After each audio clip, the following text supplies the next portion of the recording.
Welcome back to a very special episode or 1 year anniversary of Partnerships Unraveled, the podcast where we unravel the mysteries of partnerships and channel on a weekly basis. My name is Rick van der Bos and I'm CEO and founder at Channext, and I'm here together with Alex Whitford, VP Partners at Channext. Alex, how are you feeling today? Yeah, a pretty special moment actually. I can't believe you've put up with me for 52 episodes. It feels like we only just started. Yeah, it's been 1 year. Like, it's 52 episodes. When I think about it, it's been crazy. Yeah, I think I said in one of the early episodes, it's one of my favorite parts of the week recording these. And yeah, hopefully we've got a little bit better after 52 episodes. But I really appreciate the listeners who always listen to us and give us feedback and drop us messages on LinkedIn. So big shout out to everyone who's followed us over the last year. Yeah, I read this statistic that there's only 1% of podcasts who make it past episode 20. And then they said, so if you are past episode 20, you're in the top 1% worldwide. What percent do you think we'll be in right now? Yeah, well, yeah, who knows? Hopefully the 0.01%. That's where we're aiming for. Joe Rogan coming for you. Very good statement. Awesome. And do you have any particular memory of the last year where you think, hey, that's the first thing that comes to mind of the first year that we recorded? Yeah, my favorite ever moment of the whole podcast is we have a standard introduction every time, and Rick goes, Alex, how are you doing? And then I say, and I panic and I've got to make up something in terms of how I'm doing. And just one episode randomly you decided to say, what's up? And the whole room just fell apart. We had to stop recording for about 10 minutes because it was just so funny. I think Britt, one of our producers, has got it on TikTok somewhere. It's really good. Yeah, I saw that one and I prefer to not see it again. Yeah, it's really funny. What's up? Yeah, you know, it was every time it was like, how are you doing? And I thought, well, maybe let's spice it up a little bit, but that didn't work well. The panic on my face absolutely proves that we cannot improvise at all. It has to be fully scripted or it doesn't work. Correct. I think what after the intro, then we are quite well in terms of like going into discussion, etc. But the first piece, we need some structure there. Yeah, the most stressful bit is Britt shouting at me because every episode I say I'm very excited to be here because that's just English. Like that's just what you say in England. Yeah, happy to be here. And then she's like, "Can you say something more interesting?" And I was like, "Well, I don't know. I'm excited." And then every week she gives me evil. So that's the most stressful bit. The content, easy. Content. That's what we're going to talk about today, the content, because we've done some analysis actually on the first 51 episodes that we have released and looked at what were the most popular topics, where we got the most listeners, where we got the most replies, etc. And we've selected 3 to touch upon to get some of the learnings from that episode, but also, of course, for our listeners who are a bit newer, an invitation to listen back to those specific episodes. Yeah, we're actually not going to do what lots of podcasts do and just clip it up and send it back out. We're actually going to talk back around those podcasts. Maybe some of our opinions have changed. Exactly. And I think we can start with the first podcast for today, which is episode number 2, Remove the Friction. And what we talked about there was that you have your partner journey where your partners need to go to different phases, and that the most important thing there is to remove the friction. And maybe to summarize there, what is the friction that we see and why is it so important to look at that, to solve for that? Yeah, I think our hypothesis is lots of brands have similar products, similar go-to-market, similar partner programs, similar pricing structures. And so the best way to differentiate yourself is to be the best vendor to do business with.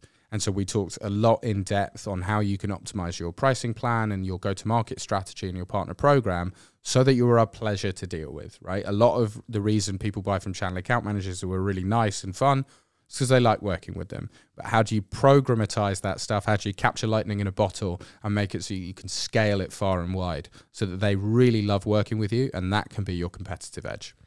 Yeah, I think that's where you first introduce your framework with the 3 questions: what your partners want to know, who am I selling to, for what money can I make, or how much money can I make, and how easy is it to sell. And I think what we touched upon there was that the first 2 are actually very similar for a lot of vendors, because we both want to sell to the same buyer persona and to the same vertical. as other vendors as well. That also, how much money can I make? Like, you can only give so much margin or whatsoever as a vendor. So it all comes down to number 3. How easy is it to sell, and the balance of those 3, right? Yeah, exactly. How easily can I create opportunities? How easily can I close deals? What support am I going to get from my distributor, my vendor? How can I escalate queries? How do I get pricing structure? All of those things are hindrances to partners if they don't know how to do it successfully.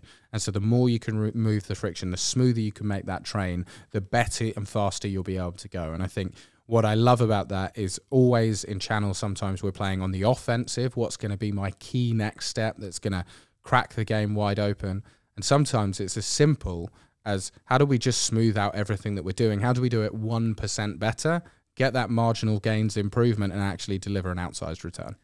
Yeah, I think that's also where we touched upon that it's kind of like a skill, right? The more money a partner can make, the harder it may be to sell, and the other way around. But still, the easier you can make it, that skill is going to balance in your advantage as a vendor. Yeah, exactly. No one in the world has a high revenue, high margin product, right? It's either high revenue, low margin, or high margin, low revenue, because no one's selling high velocity, high margin product. It just doesn't exist. Why would you give that margin away? But still, the way you can make it work in your favor is if you make it easier and easier and easier to sell, the more margin you can retain, right? That's the whole purpose, right? That's why if you need a IT infrastructure architect to design something, it takes 9 months to plan out. Obviously, that solution is going to cost a lot more than, hey, we just click this button and the architecture is built for you. What I think is really interesting, and actually it will be coming out in a couple of episodes, is we actually talk about how AI, and that's evolved in the last year. That's actually such new information and a new topic. And I think AI can help remove some of that friction as well. So stay tuned. Yeah, 100%. And I think what we did specifically there was look at the different phases of that partner journey. We identified recruitment, onboarding, training, marketing, and co-selling.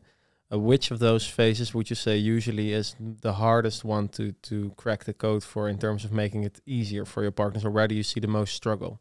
For me, marketing, 100%. I think like there's great learning management systems out there where you can do training, or you can even organize face-to-face training via distribution or direct. You are slightly reliant on how well and how good those trainers perform, right? I think for co-sell motion, as long as you've got the right escalation and the right training collateral, you can get that done. Slick onboarding process with DocuSign and your partner portal. But I've never heard a partner complain that they create too many opportunities, right? If you create opportunities, they will close them, and that will keep them engaged. So for me, you want to double down on getting your marketing absolutely spot on, help your partners create opportunities, and from there you can consistently win. Yeah, because that's what's going to drive the behavior you want in the other areas as well. Like if they see that, I think that's what we touched upon indeed. Like if you can show your partners there's end user demand, that's where their excitement comes, which makes it easier to get them engaged in your training, smooth on the onboarding, make sure you do more co-selling, and that they start positioning you more and more to their end user. Yeah, the whole idea is if you can remove the friction, do it. But partners will put up with some level of friction if there's lots of opportunities. So the best of both worlds, make it as smooth as possible, but create shed loads of opportunities. And in that way, they go, when they hit a bump or they start bouncing off the sides, they go, it's okay, my pipeline's full of this, so we're really going to commit to really driving business. Yeah, nice. I also really liked that episode, and I think we touched upon it more times later on as well, but I think that's indeed the mentality. If you have that from your partner program perspective, continuous innovation in terms of where can we remove the friction, just continuously analyze your partner journey. What's the biggest bottleneck right now? If you keep solving for that, you will get to a very successful partner program eventually. Yeah, we're probably saying it a lot more clearer and a lot less stuttering and nervous now than we were 50 weeks ago. But yeah, hopefully the message still resonates. Yeah, and don't be too hard on us. It was only our second episode that we ever recorded. Yeah, I remember having a very shaky voice and sweating profusely. So please don't go and watch the YouTube video. Awesome. Then I think it's on to the second episode that we're going to discuss, or the second most popular episode, which was episode 28. And episode 28 was all about the partner promised land. And I think probably that title has been very appealing to a lot of people because, yeah, we all want it, right? Or we want to dream about it. What does the partner promised land look like from a vendor perspective? That's important in this case. That's how we been dreaming about it a little bit. But do you still recall, like from your perspective, what is the one thing that stood out for you the most from the partner promised land? Well, it's really interesting that these two episodes have both been selected as the sort of highest performing, because the partner promised land is what happens if you remove all the friction, right? The two are actually completely interlinked. So remove the friction is the benefit to the partner. Here's how you make it work. But the partner promised land is once you've greased it all and it works really well, then you are able to scalably recruit partners, onboard them really efficiently, train them at scale digitally and automatically, create lots of opportunities with really flawless marketing, co-sell with them very effectively, and get into that self-sustainable motion. So it's really great to hear that the channel is really resonating with these messages, because it's the same thing, really. We are talking from a partner's perspective, they want a smooth operation. And from a vendor's perspective, they want the outcome of a smooth operation. Yeah, I really like that perspective indeed, because if I recall some of the names we put up to the partner promise: and effortless partner recruitment, easy, fast and rewarding partner journey, scalable and predictable partner revenue. And indeed, that's all from removing the friction to work towards that end dream situation that we're all longing for. Yeah, certainly if you're about to build a partner program or improve a partner program, go and listen to episode 28 in detail, because those are your objectives, right? In our world at Channext, those would be your OKRs.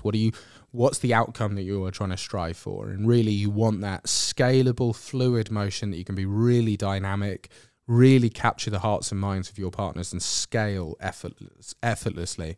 And like I say, if you get the friction gone, really partners will come and adopt. If there's lots of demand and it's easy to sell, brilliant, I'm involved.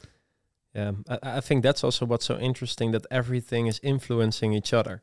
If you look at it, indeed, if you can, within that promised land, you can show partners there's a lot of end user demand. That was one of the pillars as well. That will pull in partners, which will make your partner recruitment more effortless, because everyone follows the market, everyone's talking to each other and hearing about what other vendors are hot, like either from the end user or from distributors or other partners, etc. And it's really a way indeed, like if you get that right, the other stuff will get easier as well. Just as if your onboarding is super smooth, you get a much faster time to value, therefore more revenue, more partners hear about that again, that other partners are very successful with you as a vendor.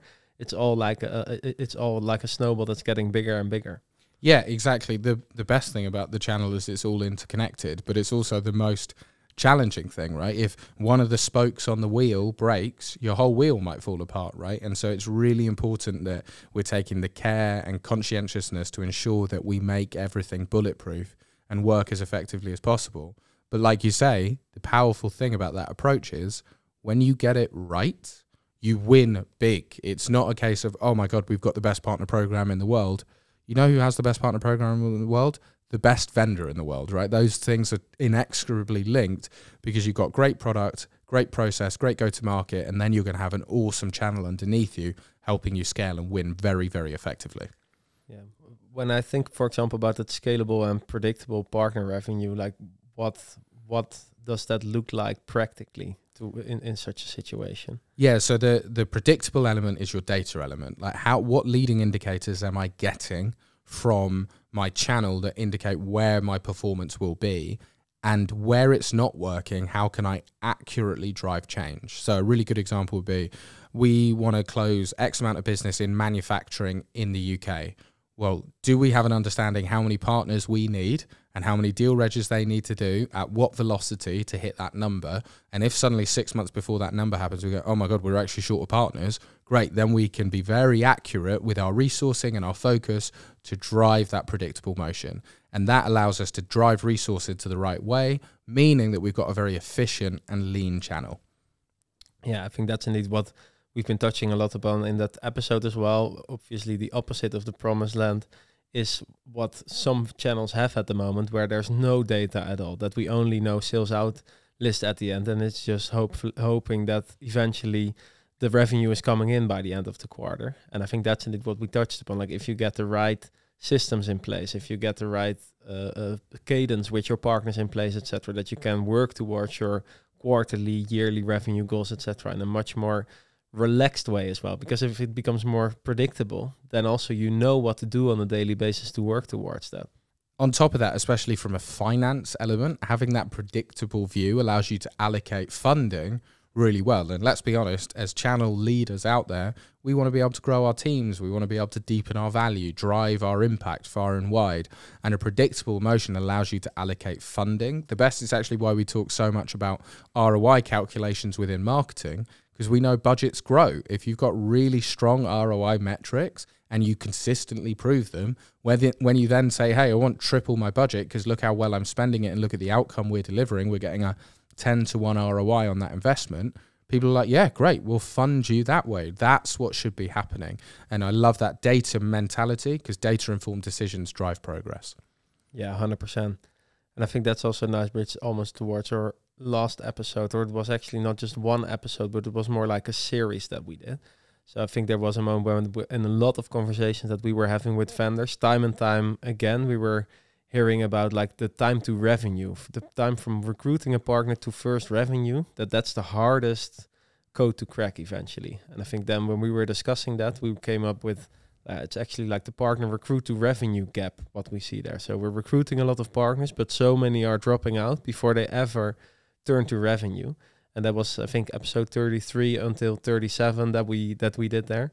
What's one of the things there that for you really resonated in that episode? Yeah, well, it's funny because we talked about time to value, right? And we spoke about the longer and more complicated that process is, the higher the churn, right? And the data is very clear on that. If it takes 9 months to onboard a partner, you're going to be way less successful than if it takes 3 months. But all the way back to episode 2, it's the same messaging. We dove in a lot deeper because I think it was actually our first 5-part series where we really explored every facet. But it can be summed up in remove the friction, right? Make your recruiting process to self-sustainable revenue, right? That's what you're aiming for. Partners who can find, open and close opportunities independently, consistently and successfully. And how do you do that as quickly and efficiently and most enjoyably for the partner? And we really explored the mechanics of what that should look like. And a thing that really comes to mind with me as first thing is that we touched upon how important it is to get that partner to the first revenue, because revenue drives engagement and then engagement drives more revenue. But if you never get to that revenue point, it's really hard to get that partner to engage with you. So that's why it's so crucial that you have a very clear path to first revenue with very clear steps for your partners, but also show them the finish line.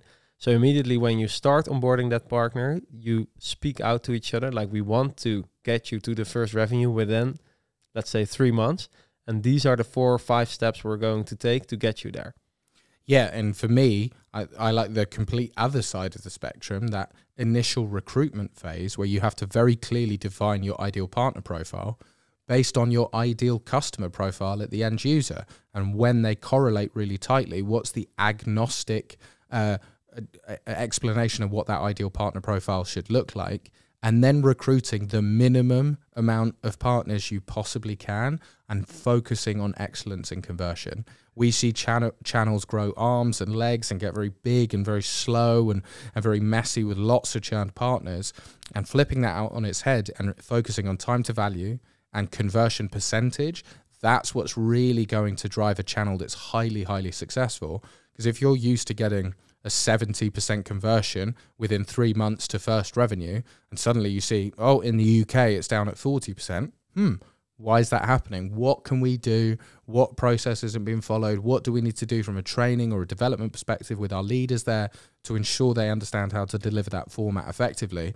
And that lean channel gives you scalability, but still agility. What you said as a second thing, I fully agree with that around that ideal partner profile. Because what I recall from that episode is that we made the comparison to customer success as well. That if you get a bad fit customer on board, it's impossible to bring them to that value and to shorten that time to value. And the same accounts for partners. No matter how good your process, if you get the wrong type of partners into your onboarding, then it's really hard to bring them to that first revenue. And you're also diverting your attention to a lot of partners, while you can much better indeed go for a very select group of partners and make sure you take them by hand toward that revenue, towards that first revenue. Yeah, it's a great point, and I'm smiling because actually, shout out to Mick, who's our head of customer success here internally.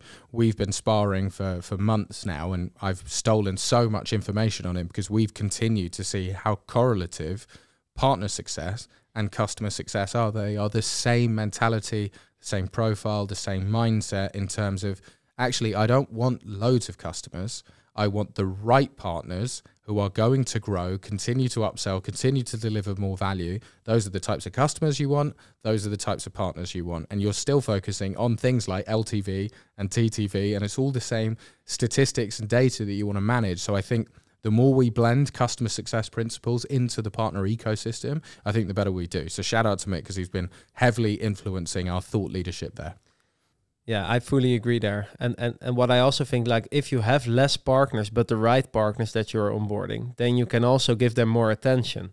And another thing that we introduced during those episodes was your framework, the 3x3 rule. And maybe you can touch upon that as one of the last things of today's episode, because I think that's a very interesting framework if you think about partner onboarding and bringing your partner from recruit to revenue as quickly as possible. Yeah, so my 3x3 rule, it's something that I've used internally for coaching, but I've used it loads of times within the partner ecosystem. And it's a matrix where the first 3 sales motions I do entirely, partners with me, they don't say anything. The next 3, we sort of 50-50 those. And then afterwards, I'm giving them feedback around we need to sharpen up here or whatever. And then the last 3, they do fully independently where I just watch. And then we, sit down afterwards and say, this could have been better. I would change how you message this. I'd focus more on these points with this type of customer. And by the end of it, session 10, they should be able to do independently without me being there. And I find that's a really useful training framework, not only to get your teams functioning better, but also to get your partners functioning better. Yeah, I love that. Like, I literally think if you do that, then like you just step by step take your partners through the most important processes. And what I really like is you do it together, but the tendency that we usually have is, oh, we're going to show it to you every time, or the sessions that we do together, you're going to do it completely, but it's taking those steps, first watch and learn, and then do it yourself partly, but with some support, and then completely doing it yourself and then getting feedback afterwards. I think that's the best learning loop. But also because you are very much in the driver's seat with your partner together, you drive to revenue together. Yeah, to me, it's about having the parallel goals of close that deal because you want the deal, but also set the partner up that they are going to be able to close those deals in the future without you.